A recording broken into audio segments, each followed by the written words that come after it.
Olá, muito boa tarde. Está no ar o Manchetes Noticidade. Tatuí registra o primeiro caso de gripe H1N1. A Vigilância Epidemiológica divulgou hoje que a paciente é uma mulher de 61 anos. Ela está hospitalizada na UTI da Santa Casa da cidade e pertence ao grupo de risco prioritário.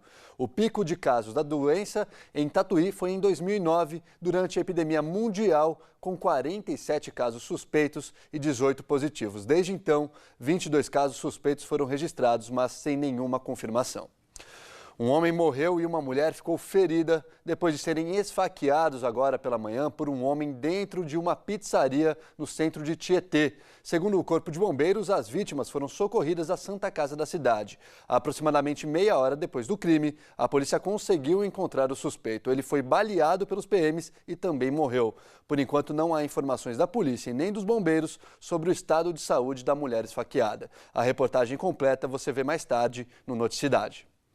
A polícia prendeu 4 homens suspeitos de tráfico de drogas no Parque Novo Mundo, em Boituva. Um rapaz de 19 anos e outros 3 adolescentes portavam 140 porções de cocaína, 12 de crack e 26 de maconha. O maior foi encaminhado para a penitenciária de Iperó e os outros 3 menores à Fundação Casa de Sorocaba. Uma escola recém-inaugurada foi interditada pela Defesa Civil no bairro Campo Grande, em Pilar do Sul. Segundo a Defesa Civil, o prédio da Escola de Ensino Infantil Jane Retinelli Piloto apresenta rachaduras no teto, piso, paredes e muros, além de vazamentos de gás e água, o que coloca em risco a segurança dos alunos.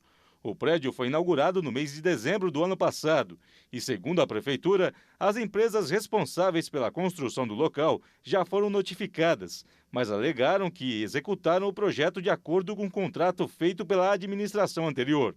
A Prefeitura informa ainda que providenciou a contratação de uma empresa especializada para a recuperação do prédio. Por enquanto, um imóvel no bairro Santa Cecília já foi alugado e adaptado para receber a escola e os 161 alunos de até 4 anos de idade. Agora a gente fala da nova ponte de São Roque. As obras continuam e essa semana começou a etapa de aterramento do local. Operários que realizam os trabalhos fizeram o assentamento de terra de um dos lados da ponte. De acordo com a empresa responsável, as obras seguem em ritmo acelerado durante a semana e a tubulação por onde vai passar a água já foi colocada. A próxima fase é fazer com que a água do rio, que sofreu um desvio para a realização da construção, passe por dentro da canalização. O prazo para a entrega da nova ponte, que deve custar aproximadamente R$500 mil aos cofres públicos, é de 60 dias, de acordo com os responsáveis pela obra.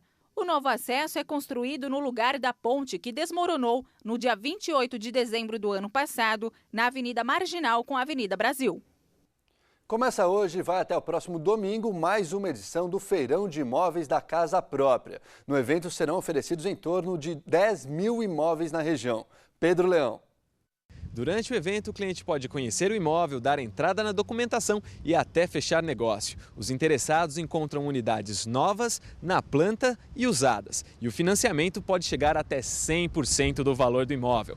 Para conseguir o crédito, é preciso levar o RG, o CPF e um comprovante de endereço. Para mais informações e simulações de crédito, acesse www.caixa.gov.br, www.caixa.gov.br. E se você pretende comprar algum imóvel, seja no feirão ou em outra ocasião, é sempre importante saber algumas dicas valiosas da Associação Brasileira dos Mutuários da Habitação. Certifique-se sobre a idoneidade do construtor. Conheça outros empreendimentos prontos da construtora. Verifique se ela cumpriu os prazos. Veja o material utilizado, bem como o acabamento da obra. Se o imóvel for usado, analise a residência por dentro e faça uma vistoria detalhada antes de fechar negócio. Imóvel na planta. Verifique se o projeto de incorporação está aprovado pela Prefeitura e registrado no cartório de registro de imóveis. Sempre confira a documentação solicitada com cautela e leia atentamente o contrato. Em caso de dúvida, procure a ajuda de associações do segmento ou PROCON. Não comprometa mais de 20% de sua renda com o pagamento de parcelas do financiamento. Uma empresa de segurança tem unidade fechada em Sorocaba e mais de 300 funcionários estão sem receber salários. Angélica costumava receber o salário no 5º dia útil do mês. Depois de 1 ano e 2 meses trabalhando para uma empresa terceirizada, o pagamento do mês de março não veio. Procuramos conversar com o gerente da base, né? Mas só enrolou a gente, viemos no sindicato, mas ligaram para o pessoal do RH, enrolaram a gente, falaram que iam pagar e nada até agora. A Provise, que tem sede em São Paulo, fechou as portas da unidade em Sorocaba. A placa com o nome da empresa continua na casa, que está fechada com correntes e cadeado. Ela empregava vigilantes e controladores de acesso. Segundo o Sindicato dos Vigilantes de Sorocaba e região, a prestadora de serviço atendia 6 empresas e apresentou problemas financeiros. Agora, os ex-funcionários buscam os direitos. Constante atraso de pagamento, recolhimento fundiário, previdenciário, atraso de férias. E chegaram ao ponto de procurar a entidade sindical. Corremos atrás da empresa, ficou de resolver o problema em pouco espaço de tempo. Não foi o que aconteceu. De acordo com o advogado do sindicato, a empresa que contrata os serviços da terceirizada tem a chamada responsabilidade subsidiária. E em caso de não pagamento pela primeira empresa, a contratante tem que assumir os gastos. Ela também deve responder subsidiariamente com este pagamento, frisando sempre que é aquelas verbas que não foram pagas durante o contrato de trabalho.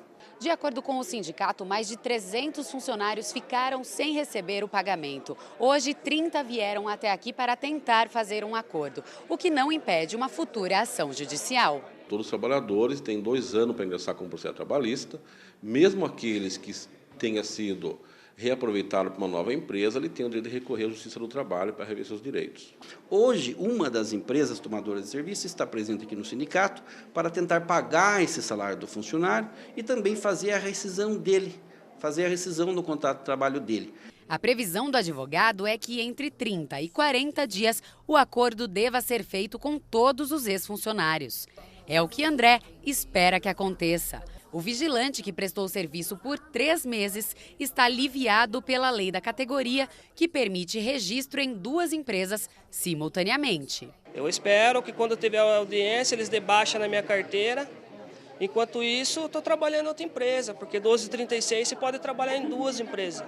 Grávida, Lucilene sabe que a decisão pode demorar. Está na justiça, vamos ver o que vai acontecer agora, né? E, enquanto isso, fica como a situação? Desempregada, sem dinheiro, vai ficar como?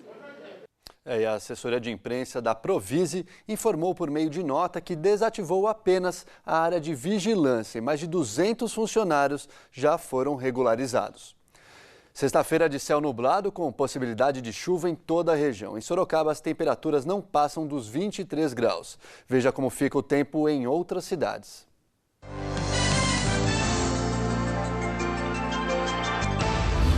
Araçoiaba da Serra tem mínima de 13 graus e a máxima chega aos 23. Mesma máxima prevista para Salto de Pirapora. Em Ibiúna, a mínima deve ser de 11 graus.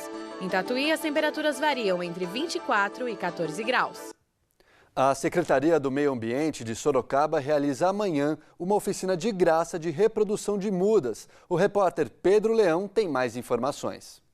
A oficina acontece das 9 às 11 no Parque Chico Mendes e tem o objetivo de aproximar as pessoas da natureza. Durante o evento, os participantes terão a oportunidade de conhecer um viveiro de mudas e os diferentes métodos de plantio.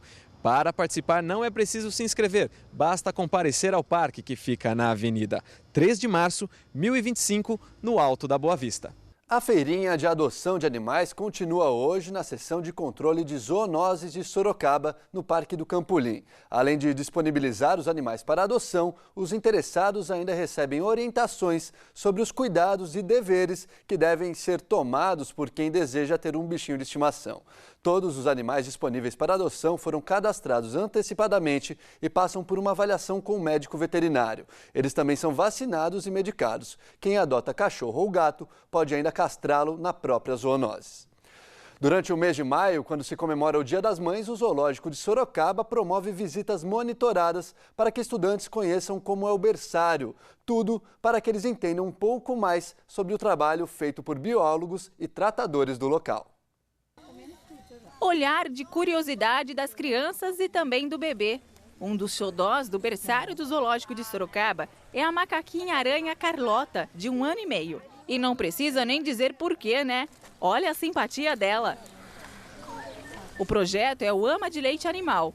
Ele mostra a importância do trabalho da tratadora no zoo. A gente tem um zoológico, não é só para a gente conhecer os animais, né?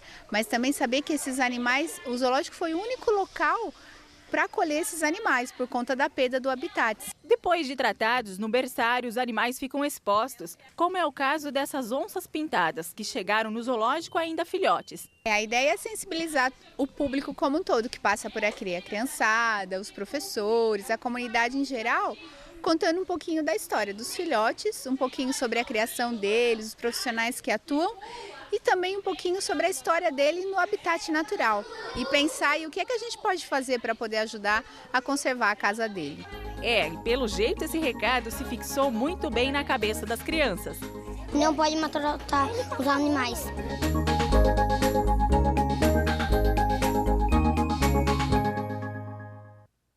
Muito legal o projeto. O Manchetes Noticidade fica por aqui. Outras informações você acompanha às 7h15 no Noticidade com Simone Marchetti. Uma boa tarde para você e um ótimo fim de semana. Até segunda. Tchau.